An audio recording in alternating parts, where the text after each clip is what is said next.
Hello again, and thank you everybody who is with us right on time. As always, I appreciate it. For those of you who don't know, I am Hadar Susskind. I'm the president and CEO of Americans for Peace Now, and I am glad to be here today with you, with my colleague Maxxe Albert-Deitch, and also our guest Amir Tibon, who we will introduce in more detail in a moment. But as those of you who are regulars on our webinars know, this is the moment where I partake in the time-honored Washington tradition of filibustering for a minute or two as everybody gets into the Zoom. So thank you for your patience. Sorry if you hear loud lawn mowing noises in the background. That's what happens when we don't all go to the office every day, but it should be just fine. All right, it looks like folks are coming in. That is good. So again, I will just say hello, welcome, thank you for being with us. I am Hadar Susskind. I'm the president and CEO of Americans for Peace Now. We're pleased to have you with us today. I'm with my colleague, who I'm sure many of you know, Maxxe Albert-Deitch. And our guest is author and journalist Amir Tibon. Hi, Amir, everyone. hello, welcome. I also want to thank our friends from Canadian Friends of Peace Now, who are co-sponsoring this event with us. So welcome to all of our fine friends in Canada. Amir, we want to hear obviously about the new book, about Gates of Gaza, but also really about your experience, in this whole year. So, Maxxe and I've got a lot of questions. We've got our questions, but why don't you just start by telling us about the book? Tell us, how are you doing? How's the family? What's going on? Okay, so hi, everyone. Good afternoon. It's evening over here in Israel, but good afternoon to everyone joining us in North America. It's been almost a year since October 7. Hard to believe, but in 3 weeks, we will be commemorating 1 year to this terrible day. My family on that day we were at our home in Kibbutz Nahal Oz, which is small kibbutz, 450 people, located directly on the Israeli border with Gaza, basically half a mile from the border fence. It's the kibbutz that was built in the 1950s as part of the strategy at the time, David Ben-Gurion, to build Israeli communities along the country's borders. And the kibbutz was attacked October 7 by 150 Hamas terrorists who went from home to home trying to murder and kidnap people. We lost 15 people on that day, friends and neighbors of ours. Our home was attacked. There was a lot of bullets were fired into our living room and windows and other unpleasant things like that. And we were at home, my wife and I, with two young girls, at the time 3.5 and 2 years old, trying to stay alive and to keep them calm and quiet. In my new book, which you mentioned, Hadar, The Gates of Gaza, which is coming out in just about a week, published by Little Brown and Company in the US, and will also be available in Canada. I write about the story of that day in my home, in my family, but also in the wider context of my community and the Gaza border region area. And another thing I do in the book, which is unique and differentiates it from other books of October 7, and a lot of good and important books have been published and will be published about October 7, because it's the most tragic day in the history of the State of Israel. But what differentiates the Gates of Gaza is that I also write in the book about the history of my kibbutz. Basically, the book has two timelines.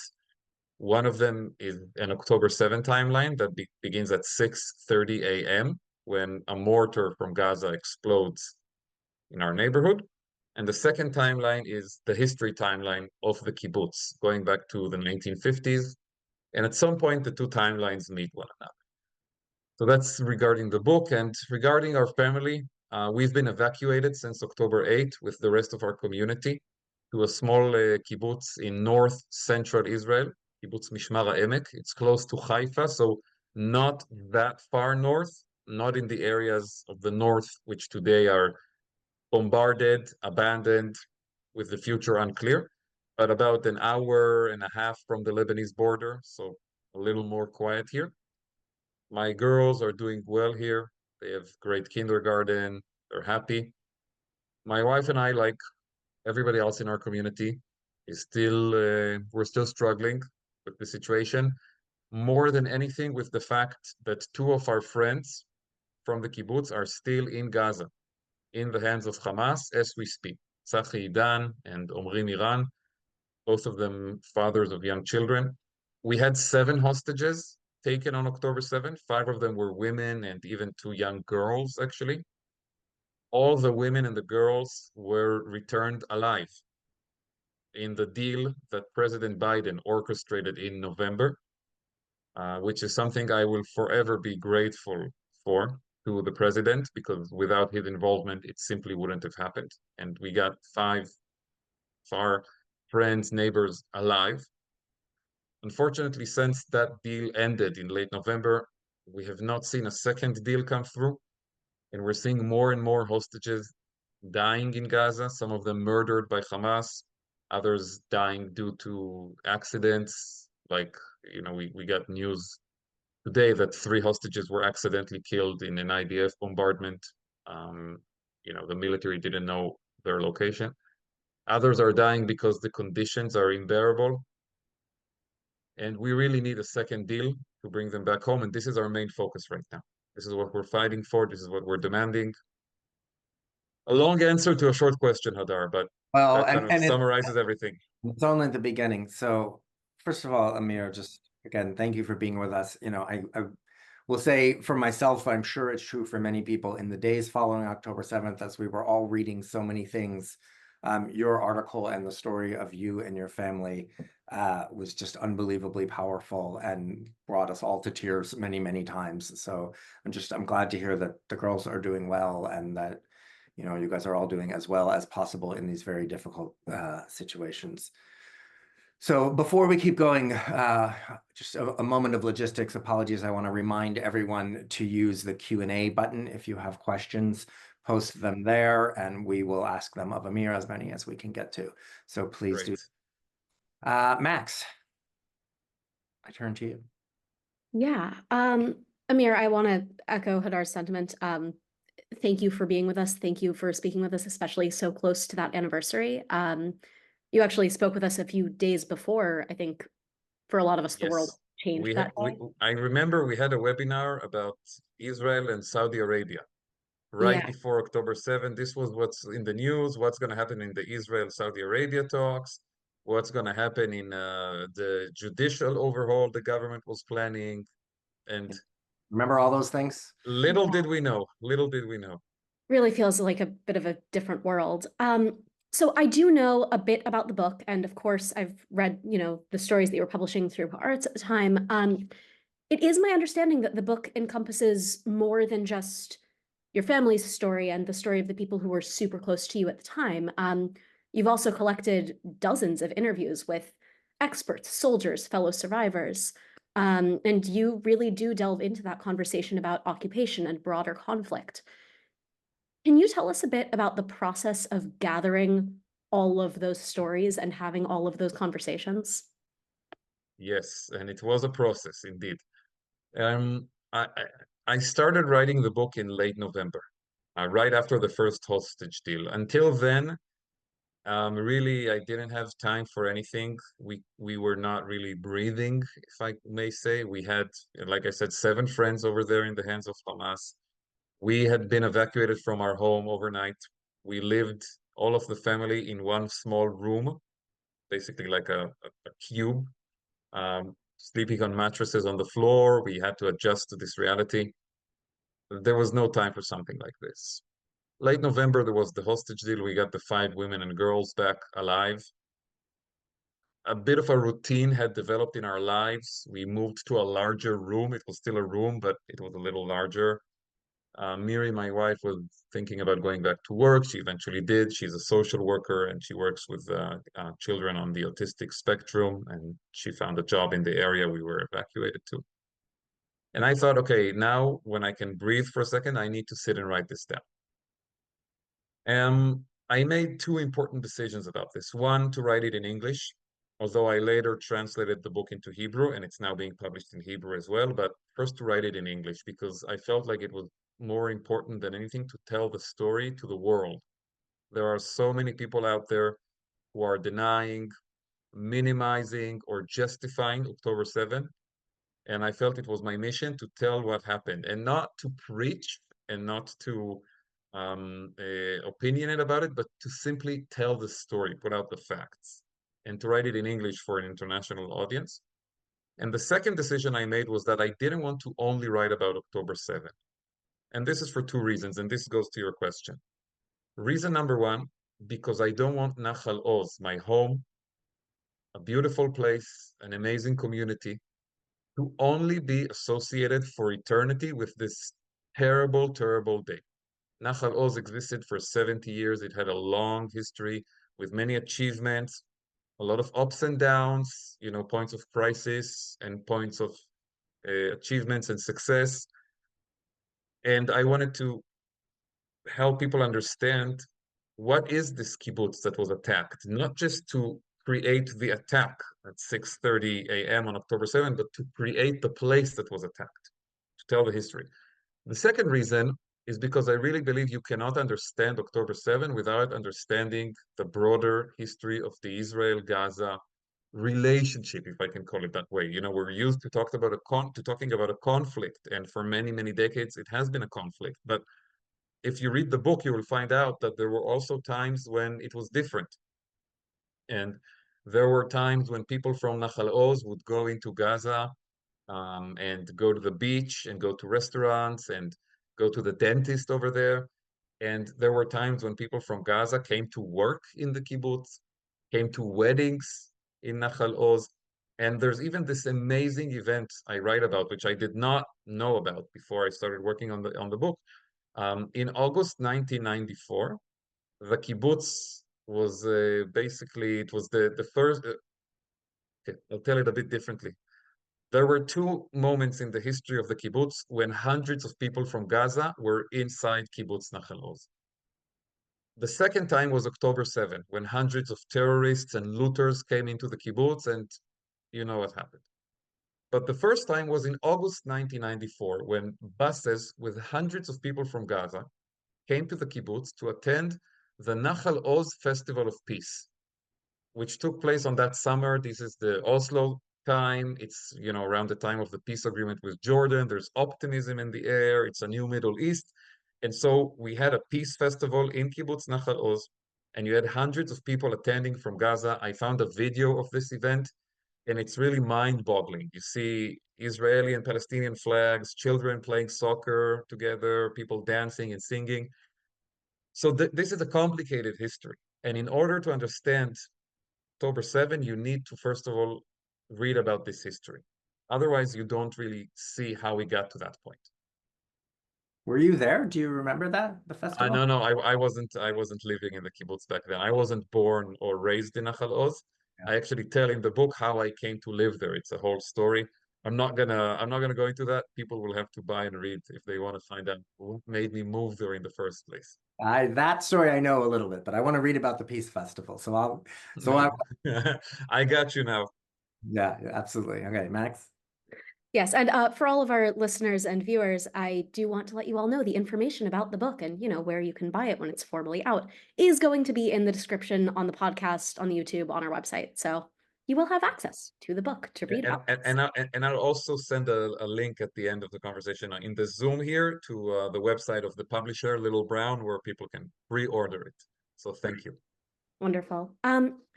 Amir, in addition to being an author and working on this book, you're also a journalist. You've been working for Haaretz. You've been covering conflict in the region, or I think we could borrow your language and refer to it as relationships between all of the surrounding regions. I mean, for the past several months, including the ways that it affects people outside of Gaza. I do want to pivot the conversation a little bit to the West Bank, where extremist settlers have been targeting Palestinians, and that too has gotten both worse and more complicated since October 7th. Can you speak a bit about the ways that post-October 7th tensions have affected the West Bank and other surrounding regions, and maybe get into some of the mechanisms that are or are not in place to deal with that violence or those changes in relationship? This is a very important question. Broadly, if we look at this from 10,000 feet, the main feature of the current Netanyahu government is a loss of control. It's anarchy, okay? For most of 2023, you had a lot of Israelis out in the streets protesting against the government because they feared dictatorship, because of what the government wanted to do in the judicial overhaul. But what we're really experiencing here is actually anarchy. It's a loss of control. And you saw it on October 7 when all the systems of the country collapsed. You're seeing it now in the north, where you have entire communities abandoned, and Israel doesn't really have an answer to this. And you're seeing it in the West Bank. You're seeing it in the West Bank, where you have total loss of control. You have crazy rise in the amount of Palestinian terror attacks against Israelis, and you have a crazy rise in the amount of terror attacks, violence, vandalism, all sorts of things from violent extremist settlers against Palestinians. And the two things are related to one another, because usually when you have a more quiet time in the West Bank, you will see it in both when it comes to terrorism or attacks by Palestinians, and on the other side, what we call the settler violence. But in the last year, there's a spike in both things. And it's really because this government has totally lost control. Now, in the West Bank, the more dangerous element is that you have over there tens of thousands of armed Palestinian police officers and security officials of the Palestinian Authority who today 99% of them remain loyal to the Palestinian Authority. This is where they get their salary, and they are actually working with the Israeli military in order to try to contain and stop the attacks from groups like Hamas and the Islamic Jihad that are present in the West Bank and are becoming more and more active, more and more daring, more and more dangerous. But you have in this government the finance minister, Smotrich, who is on a crusade to dismantle the Palestinian Authority, because for him, this is one of his ideological goals. And this is something very dangerous that supporters of Israel and the US need to be aware of. If we get to a point where he succeeds in getting the Palestinian Authority to collapse, and he's using all kinds of economic measures through his position as finance minister to push for that, we are going to have these tens of thousands of armed people not getting a salary anymore, not belonging to some central government anymore. And this is what happened to the Americans in Iraq, right? It was very easy for the American military to conquer Iraq and take down the regime of Saddam Hussein. It really was not, it wasn't a fair game, right? Not exactly a fair competition. The most powerful military in the world against this Hussein regime, which was evil and sadistic and terrible, but wasn't very strong. But after the Americans took down the Saddam Hussein regime, you had about 100,000 former soldiers, former policemen who didn't belong to anything anymore. They were armed, they were trained, and they started fighting your soldiers. This is the scenario that Smotrich is trying to create for Israel in the West Bank. It's a very dangerous scenario. And at the same time, you also have, again, this loss of control over the violent elements in some of the settlements. Now, I have to say, the vast majority of the people who live in settlements are not part of this phenomenon. They don't partake in it, they don't support it, many of them denounce it. But you have this minority, which is a lot of them are living in these illegal outposts that are illegal according to Israeli law. And, if you don't have the police and the military stopping this phenomenon, this is going to ignite entire areas. This is a very dangerous phenomenon. And we've seen the United States and other countries trying to put sanctions and put pressure on the people involved in this. But at the end of the day, what you really need is the military and the police here in Israel to stop these people, if needed, make arrests, because we're a country of laws, because we need to have order here, basically. And this is not happening right. So taken together, again, from kind of like a big picture situation, it's important what you said and asked about, because the situation in the West Bank is like a powder keg that's waiting to explode. Right. And, you just said Israel is a country of laws. And I think one of the biggest questions is whether those laws extend to the occupied territories and which ones. And Well, that's a big part of the problem that, supposedly, at least when it comes to violence, okay, of course, the situation in the West Bank from a legalistic point of view is very complicated, right? We haven't annexed the territory, but we are controlling it. This is not new to anybody who's watching us. But at least when it comes to the issue of violent crime, there should be no distinction. There should be no distinction on that issue. And by the way, we also have a problem with the police inside Israel right now. This has been the bloodiest year in terms of murders on a criminal level and car accidents in many, many, many years. I mean, we were talking decades. again, So you again, mentioned Smotrich. Obviously, Ben Gvir is over the the minister of the police. police is Itamar Ben-Gvir, who's Yeah. himself, very, very problematic figure to say the least. And we're seeing this loss of control, this anarchy as a main feature of the current government. And this is a problem because right now Israel is facing the most important challenges in the country's history. We are being attacked on multiple fronts, okay? Hamas opened its attack on October 7 and is still holding 100 Israeli hostages, which is an unprecedented situation. We've never had something like this in the history of the country. Hezbollah has been attacking us from the north since October 8. Entire communities are abandoned. The Houthis are attacking us from Yemen. Just yesterday, they fired a missile that penetrated our aerial defense, and luckily no one was hurt. It exploded in some empty field outside Tel Aviv, but it's a matter of a few meters here and there, and this could be a totally different event. We had a terror attack 2 weeks ago in which 3 Israelis were murdered when a terrorist from Jordan came to the Allenby crossing and murdered 3 workers there. We have militias in Syria and Iraq firing toward Israel. So we are being attacked on multiple fronts. We cannot allow this internal anarchy. And yet this is what's happening. And again, it will, if it continued, it will ignite the West Bank. And then we will have to fight an internal front, which would be perhaps the most dangerous of all. So one of the things you just mentioned, there are a lot of important parts there, but obviously still 100+ hostages being held in Gaza. This is unprecedented.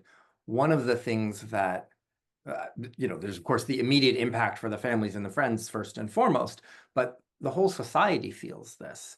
And the whole society feels not only the loss of those people who are still being held, but also the fact that I think it is, if you can read the articles, look at the polling, like broadly believed that the government is not, in fact, prioritizing bringing them home.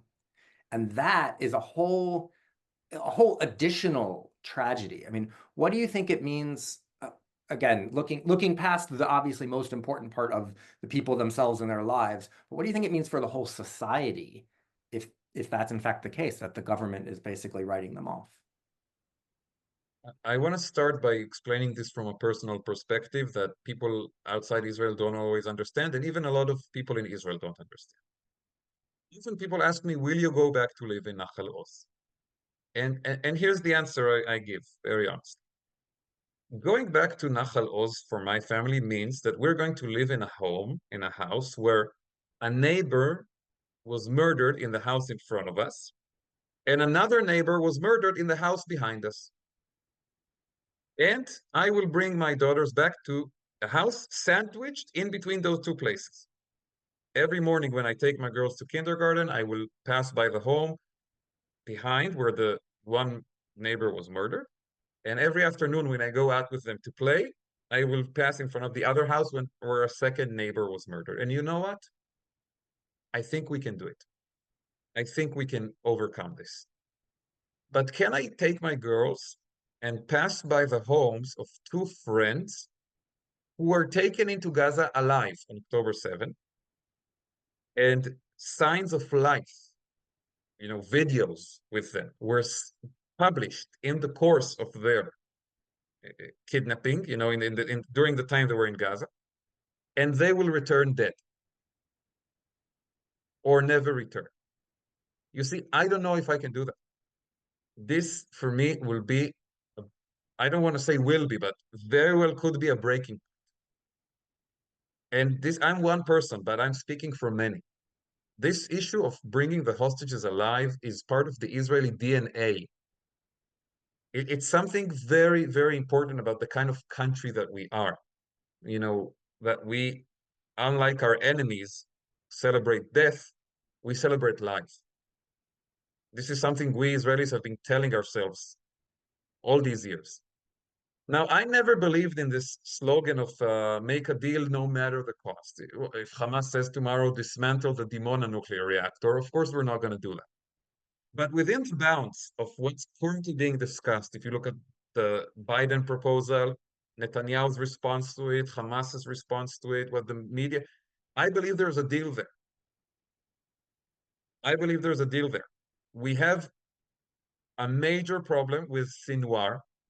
Sinwar is a messianic fanatic, ultra-religious zealot who is still hoping for an all-out regional war that would involve Iran and Hezbollah. That's been his dream since October 7th.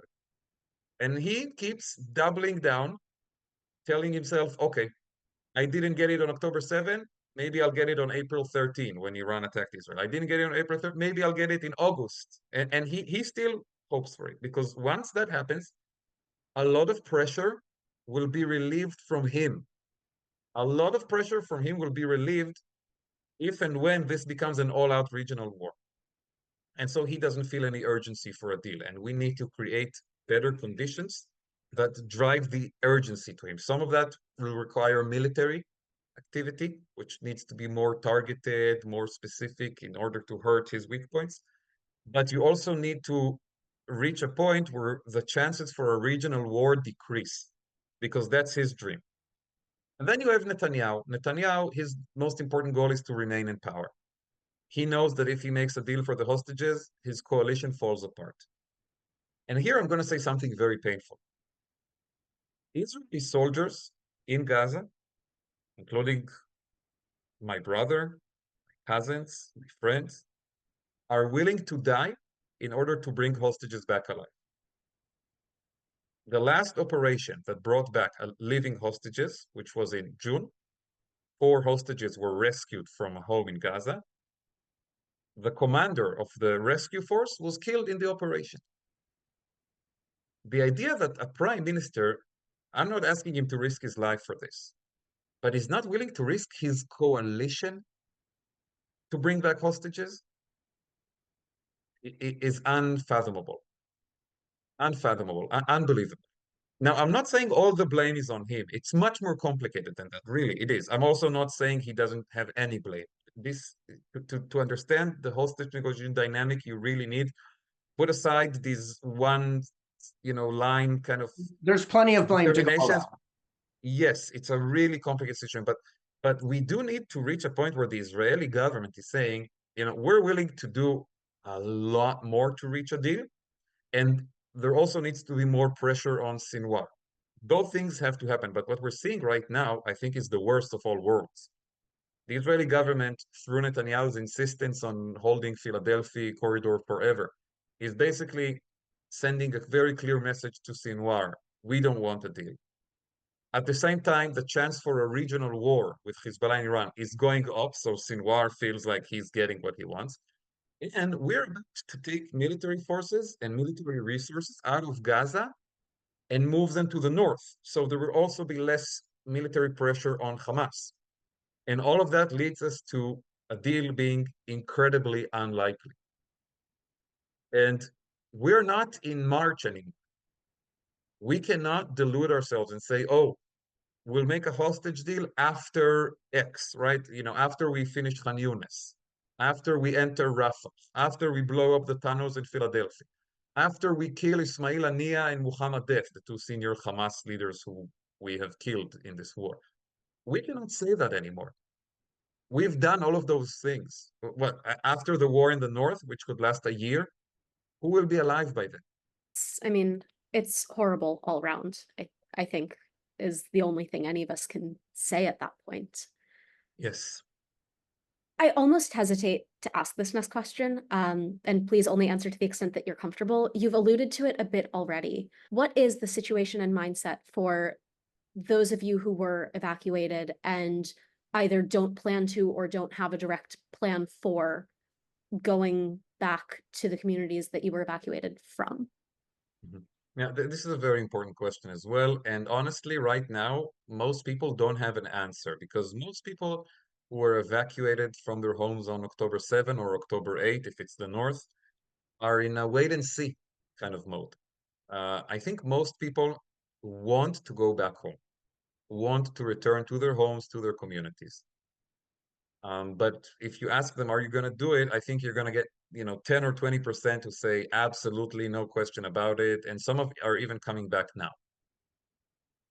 Then you're going to have a second group of about 10 to 20% who say, no way, I'm done with this. I'm going to move to Tel Aviv or leave the country. And we're seeing more and more of that set. And then you have about 80% who are going to say, I really want to go back. I don't know yet if I can do it. And it depends on the security situation. It depends on the fate of the hostages. It depends on the economic investment in these areas, in the south and in the north. It will take a long time and effort to rebuild these places and create a better economic and social and educational, transportation. All these things have to be addressed. So people are in wait and see mode. This is what I'm gathering both, from people in my area, in the Gaza border area, and also I have a lot of friends in the north. I grew up in the north. I grew up in places that are now evacuated, bombarded. So for me, this is, this is a double situation. My home where I raised my daughters, and then the home where I was raised as a child, they're both now empty. And by the way, this is, again, if you look at the big picture analysis of this reality, these are all places that were built and expanded and strengthened over decades. It took decades of hard work, and people put their blood and sweat and tears into these places. And some of these places, like Nahal Oz, by the way, were hit again and again and suffered all kinds of crises and losses, and the communities regathered and grew themselves again. All of this effort, dozens of years of proud Zionist history, will now have to be started from scratch because of the failures of October 7. And this is such a big heartbreak for a lot of people. We have the older members of our community, people who are 90 years old, who came to establish this kibbutz when they were 20 years old in the 1950s. And they're seeing the project of their life, in a way, on the verge of failing. And this is a very difficult moment. And I do believe we can rebuild, we can do it, we can make all these places blossom again. But I'm afraid it will require a totally different leadership for Israel. The current leadership is not committed to these places. It's not committed to the value of, the Zionist value of maintaining civilian life on the country's borders as a way to say, we're here. I don't think this is something they're committed to. And it's just a fact that all these communities in the north and in the south were destroyed and evacuated under their watch. I'm glad that you are zooming this conversation out to an institutional and governmental level. I want to follow up and ask, what are the government structures and services that are in place to help you all as you're essentially starting over in new places? In the first month of the war, the government was missing in action, basically. They were not involved at all. Everything was private initiatives. We came to this kibbutz, they took care of all our needs. We had volunteers from all parts of Israeli society come to help us here. Religious, secular, Jewish, Arab, Druze, right wing and left wing, everybody was here to help. And that was Israeli society at its finest hour. The one component that was missing was the government. On some levels, it has improved since October 7, and on others, it really hasn't. The government constructed two new agencies, one for the south and one for the north, that are supposed to help the evacuees. Guess what? Right now, both of them don't have a general director. The general director of the southern agency resigned and has not been replaced. The general director of the northern agency was never appointed, and the one person they're like half officially appointed is about to leave as well. That's just a taste of the dysfunction we're seeing. And again, this is just, it shouldn't be this way. Listen, Israel is full of talented, devoted, smart, capable people. It really is the startup nation. Okay, this is not just a slogan. But somehow right now startup nation is being run by the gang that couldn't shoot straight. And this is what it's looking like. I was going to say something about shooting straight, but I'm just going to let it go. Yeah. So I want to ask you a little bit of a different question. More, put your journalist hat back on. One of the things I've seen in the times I've been there in this past year and talking to people, and that we're hearing so much, is that many Israelis, many Jewish Israelis, are really not seeing, not hearing what's really happening in Gaza. That Yes. maybe if they read Haaretz, they get some, or foreign press, but as a journalist, what do you think about that? Do you think that's primarily, is that government censorship that's making it so? Is it self-censorship? Tell us more about that. First of all, I think there is something almost natural about this. People are still in trauma. We still have our hostages. We are picking up the pieces from the biggest disaster in the history of our country. It's very difficult for people to go beyond their own pain. I understand the importance of it. I understand the urgency of it, but I'm also just putting out the fact that it's a very difficult time for people here. On top of it, I think the media is driven by ratings, okay? And when you're ratings driven, if something doesn't bring you good ratings, you don't show it. And this is a very, very bad development for our society and discourse. But I think this is the main reason. The editors on the television say, "Oh, if I show these pictures now, the person will take the remote and flip to another channel." And that's why, this Washington Post slogan that democracy dies in darkness, it was never true. Democracy can also die in front of the glaring light of the screen if the media is mostly driven by ratings and not by responsibility. Yeah, I mean, it's interesting. When I was there a few months ago, just speaking to Israelis who consume their news primarily in Hebrew, speaking with some friends who've been Israelis for 30 years but are native English speakers and maybe get some more of their news in English, versus Palestinian citizens and others who were at Al least Jazeera, yeah. watching Al Jazeera, were getting their news in Arabic, and it's just remarkable. I'll be honest, I was a little bit shocked. I had some conversations with friends who are very engaged, so not the people who aren't paying attention, Yeah, and frankly, very progressive, very left-wing. So it's not, who said to me, kind of, like, "Oh, is it really that bad? Well, I heard this thing happen, but really, in terms of what's happening in Gaza, because they just aren't, as the most sort of high-end consumers, they just weren't hearing it, and they just weren't getting it in. And I think you're right. I mean, it's incredibly difficult. Everybody, is still.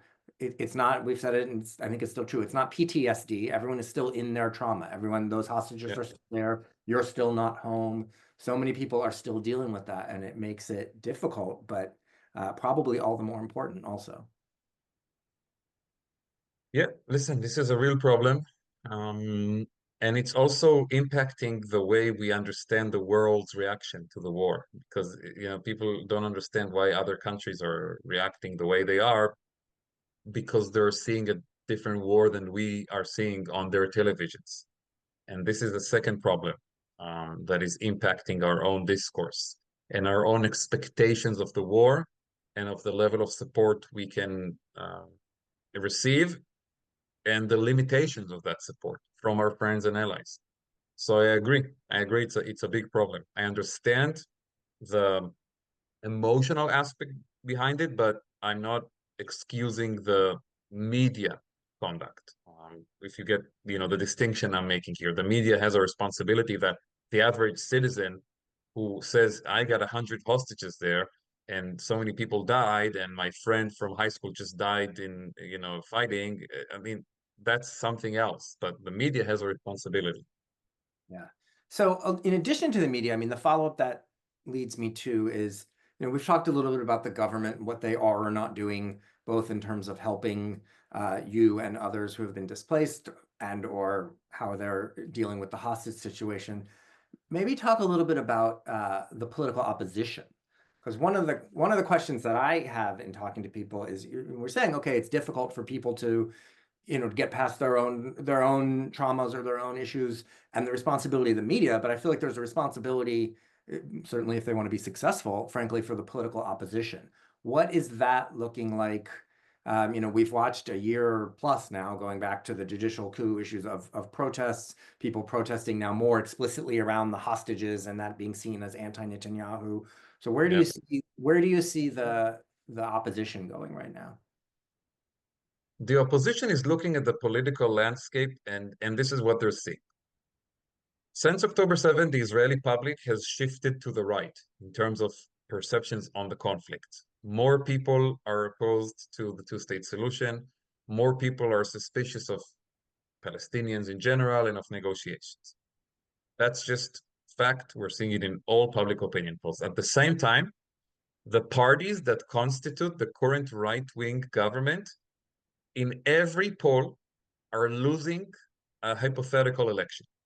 In some polls, they're losing badly. In some polls, they're losing, not that badly, but clearly losing. And in others, they're losing terribly. Now, how do you explain that? If the public is moving to the right, you hear people who say something like, I believed in the two-state solution, but after October 7, I understood it can never happen. Then why aren't the right-wing government members benefiting politically? And the reason is because the government failed so spectacularly and mismanaged the war so spectacularly that people are saying, okay, this bunch of clowns has to go. Where does that lead us? It leads to the, at least according to the polls, stronger standing for politicians like Naftali Bennett, Avigdor Lieberman. What? Different clowns. Listen, it depends on your perspective, but these are the people who are getting stronger right now. It's Bennett, it's Lieberman, Benny Gantz, people who are the voters who are disappointed with the government are saying, okay, these politicians are also right-wing, but they're competent. They're competent, they can manage the country, they can manage a war, unlike what we have at the moment. I don't know if this trend will actually hold and continue, and will there be a shift? It's really, we are still in the aftershock, October 7. It hasn't been a year yet, and these things can have an impact for many, many years in public perceptions. But that's the situation right now that we're seeing. We're seeing a right-wing shift in the public opinion, and at the same time, a shift away from the current right-wing government into forces of opposition. Now, this is leading the more centrist elements of the opposition, like Yair Lapid, to try to compete for the same votes that are, sipping to Gantz and Bennett and Lieberman. And on the left wing, it's leading to an attempt for consolidation. If you had Meretz and Labor in the election 2 years ago running separately, which was the stupidest thing ever done in Israeli politics because it cost us country, basically. I mean, if Meretz and Labor had run together, Netanyahu would now have 61 members of Knesset, not 64, and the government would have long ago collapsed. But now we're seeing Meretz and Labor uniting because everybody understands that at this moment in time, the left wing cannot avoid all kinds of internal splits. I think we're also going to see some kind of a reunification of the Arab parties, which also ran in 3 slates in the last election, one of which did not pass the electoral threshold. And that's how Netanyahu won a 64-seat majority with 49% of the vote. So I think you're going to see consolidation on the left.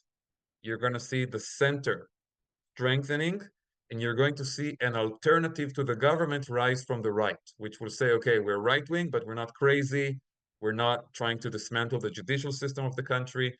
We're not setting the country on fire. We don't want anarchy. We don't want a police that doesn't enforce the laws. And we're willing to even work with the center and the left in order to bring back stability to the country. Basically, the kind of government that we had under Bennett and Lapid. While we're talking about public perception, the last time that we spoke with you, just under a year ago, I mean, it seems like a different world now in many Yeah, ways, but I totally. mean, we were talking about Netanyahu's visit to the US. We were saying that at the time, I mean, mid to late 2023, it was genuinely historic due to the number of protests that took place against Netanyahu while he was on US Yes. soil. Yes. And it was really significant that the bulk of those protests were led by Israeli expats. Obviously, things look quite different now, but the protests didn't stop. I mean, we at APN have participated in some of them. And I think we can't really talk about that protest movement without also addressing the protests in Israel. At the time when we were talking about it a year ago, those protests were largely about the judicial overhaul. People were hauling around giant copies of, Constitution in the streets. Yeah. Yeah. Now it's, I think, a much bigger conversation. The hostages, Netanyahu's insistence on violent solutions, the refusal to rein in government officials like Ben-Gvir, like Smotrich. Can you talk to us about the change of tone in the protest movement over the past year as it's changed quite a bit in nature? Absolutely. First of all, in the first few months, the protest movement was almost non-existent. You had several thousands of people participating. Everybody was, in reserve forces or volunteering or piecing their life together. I think the protests began to grow again after Gantz and Eisenkot left the emergency government. And it's really been growing in the past few weeks around two understandings that are getting more and more traction in the public. Number one, that Netanyahu has failed to bring back the hostages. Whether that failure, you can argue what's the reason for the failure, right? Is the failure his own opposition to a deal, or is his failure not bringing Hamas to a place where Hamas accepts a deal? But either way, the bottom line is the same. The hostages are dying in the tunnels and we're not bringing them back. So that's point number one. And point number two is that the government has no sense of shame, no acceptance of responsibility for what happened, and no intention to step down, which is what should be expected after a disaster like this happens on your watch. And they're not even willing to investigate it, right? I mean, there's been calls to create like a 9/11 commission for October 7, and Netanyahu has been blocking it.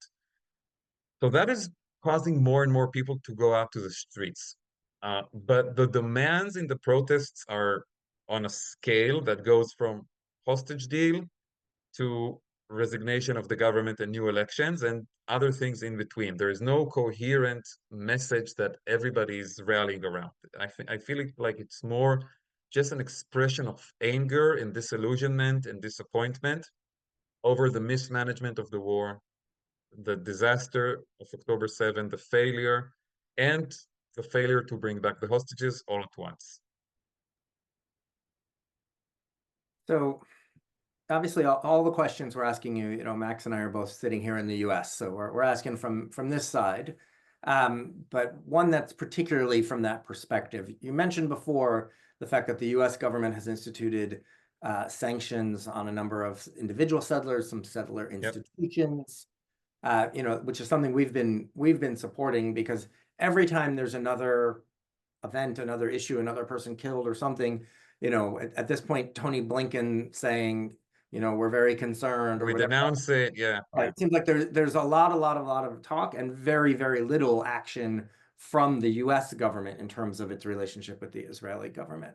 So I guess my question is, how much do you think both the government, the Israeli government, cares about these sanctions? Do they feel like there's any pressure from the American government? And then within the Israeli population, do you think that's something that is well known, that people feel? It's having a big impact on the people involved. They are very, very worried about it. They hope that after the US election, if Trump wins, it will be canceled. And they fear that, if Harris wins, it will get bolder and stronger. This has been their reaction to this. They take it very seriously. I heard people in the US who are very critical of the Biden administration saying, oh, this is nothing, this is nonsense. Well, that's absolutely not true. This is having an impact. And again, the main question is, will it become something that is continuous, or will it be canceled half a year from now? And of course, that I cannot answer, but it will make all the difference in the world in terms of the impact it will have. And do you think the government is feeling this? Are they, because part of the Yes. concept, No, I believe, they're feeling it. They're feeling it in terms of pressure from their base. right, exactly. I think They're that's feeling part it of in terms of pressure from their base and disappointment from their base that the government cannot overturn this. right, because when the first round came out, I recall, you know, Smotrich saying, "Oh, this is absurd. We're just going to ignore it." Yeah, I know, but listen, But in fact, he cannot. Smotrich is not a smart guy. Okay, he's just not smart. There are very smart people that I have political disagreements with. I learn from people that I have political disagreements with. I never look at someone who is, you know, they have a different opinion from me and I say, oh, they're just stupid and I'm smart. That's really not my way in life. Smotrich is not smart. Right. But He sometimes doesn't it get these also turns issues. out that they're not smart. Yeah. Smotrich doesn't get international politics. He doesn't understand international law. He doesn't understand economics, which is his supposedly his responsibility. He just doesn't get any of it, and that's why he's leading the Israeli economy to one of the most terrible crises in our history. But you see, the thing is, he thinks he's a genius, and that's why his reaction was what you said at the time. Said, "Oh, this is nothing." Well, actually, no, it's not nothing. And his own supporters had to come and explain it to him until he understood. Yeah. Actually, I mean, you know, the economy piece you just mentioned is interesting because it's one of the others. As you know, we have a lot of conversations here. I say we, I mean, people in America about what are the possible both levers of influence on the Israeli government and the Israeli society, but also just things that will influence it. And one of the ones that comes up is obviously the Israeli economy is, you know, has been very damaged in this past year for a lot of, starting with the events of October 7th, but I think from the decisions since then. You know, how much do you think people are feeling that, and how much do you think that's gonna push the electoral system? It's a big issue here. It's a big issue. The government line is, well, this is only because of the war, but that's not true. The economic winds began to sail against us already during the judicial overhaul. Of course, the war made it worse, and of course, the mismanagement of the economy during the war made it even worse, because you could have a war and say, okay, now we're at an emergency point. First of all, we're going to shut down 10 government ministries that only exist as political bribe. You know, that this is a bloated government. They have 30-something ministers, including a minister for tradition and a minister for heritage. Honestly, you could shut down both, and you have a As someone minister. living in the diaspora, feel free to shut down Amichai Shikli and the. Yeah, the diaspora. By the way, the diaspora affairs ministry, to be fair, was created by the previous government, Bennett Lapid, and it was already completely. The relationship with the diaspora, which is very important, needs to be run by the professionals at the foreign ministry. Israel has excellent diplomats at the foreign ministry. One of their field of expertise is working with Jewish communities abroad. It makes much more sense to let them handle this important issue than create a ministry for it, and again, waste a lot of money. So you would expect a government that understands the severity of the moment to say, first of all, we're going to shut down these 10 unnecessary ministries and save like $1.5 billion shekels, if only to you know, for personal example, and to show the public that we're also willing to pay a price. We're going to, you know, depart with our espresso machines and drivers, but they're doing the opposite. And of course, the whole issue of the ultra-Orthodox education system, which is a ticking economic time bomb for Israel, because we are growing an entire generation here that is not learning English, is not learning math, is not learning science. And instead of trying to reform this education system, which is state-funded, what the government is doing is that they're increasing the budgets for it on the expense of the public education system. So we are prioritizing non-scientific, non-mathematical education. This is what Israel is doing. Some countries can get away with that stuff. Okay, if tomorrow morning I don't know, thinking about, Scotland, okay, started, doing this kind of craziness, slashing budgets for schools that teach math and science and giving them to schools that only teach religious teachings from the Middle Ages. Maybe Scotland, that's surrounded by an ocean and has a lot of territory, can get away with that.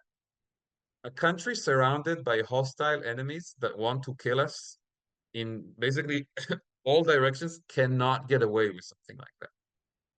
And of course, it's also hurting the economy, because if your economy is built on education and knowledge, right? We don't have reserves of oil. We have some gas, but not at a level that can sustain our current quality of life.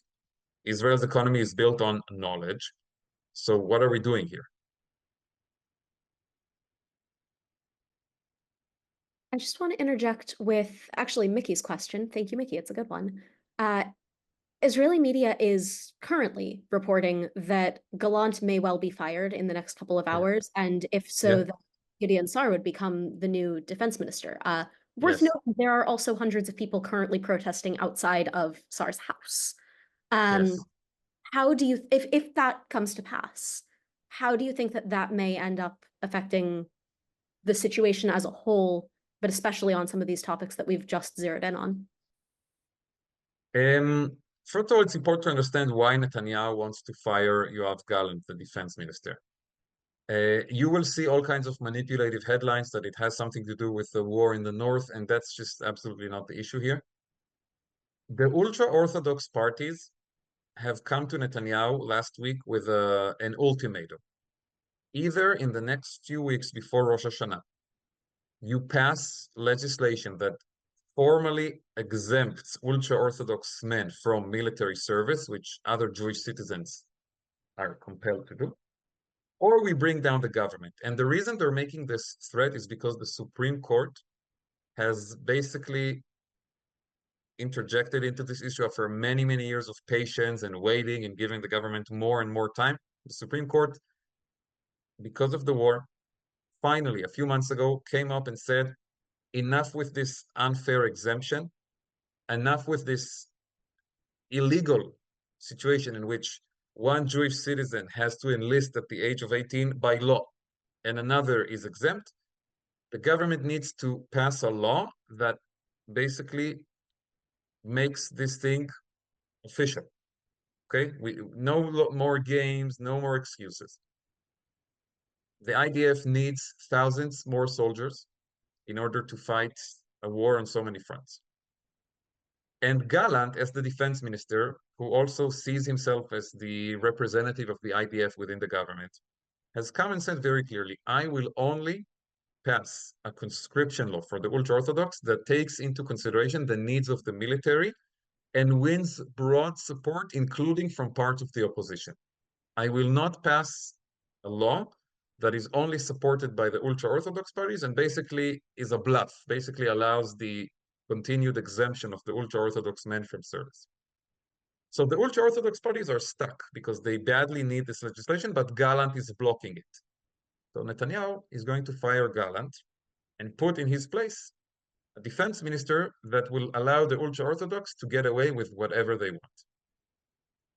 This is the whole ball game. And in order to sell this to the public, he says, oh, Gallant, he's a wussy, he's weak, he doesn't want to go to war. None of this is even relevant to the conversation. It's not true, but it's not even relevant. The main issue here is the ultra-Orthodox conscription. Guys, I think we have to finish in a minute. I think maybe one more question if you want before we depart. Oh boy. Well, thank you, Amir. Before we depart, I want to remind everybody again, we will share, Amir, you can share it now in the link if you want the. Yeah, I'm gonna send it now. Look, but we will, when we send out the recording of this, we will share it with everyone and happy to help. Thank you. Out there. We are all looking forward to reading it. Listen, I don't want to ask another question. I just want to say for myself and for, I know everybody on here, thank you. Thank you for being with us today. And thank you for just being the voice that, that we all can hear from and read regularly. We really appreciate it. And I hope that that you and your family, are doing well and can get back home soon. So thank you very much. Thank you. If I can ask you to, because I only have permission to share the link with the host and the panelists, so if one of you can just copy paste it into the general chat, and then people can have a minute to click on it. Yes. And if they want, to order a copy, it's a pre-order. You will probably get it in a few days. And also, I want to thank your organization for continuing to fight the good fight for Israel. Your voice is important. And thank you for giving me, the platform and the time to also talk about all these important things that are happening here right now. Good. Well, thanks again. The link is in the chat. Everyone can take a look.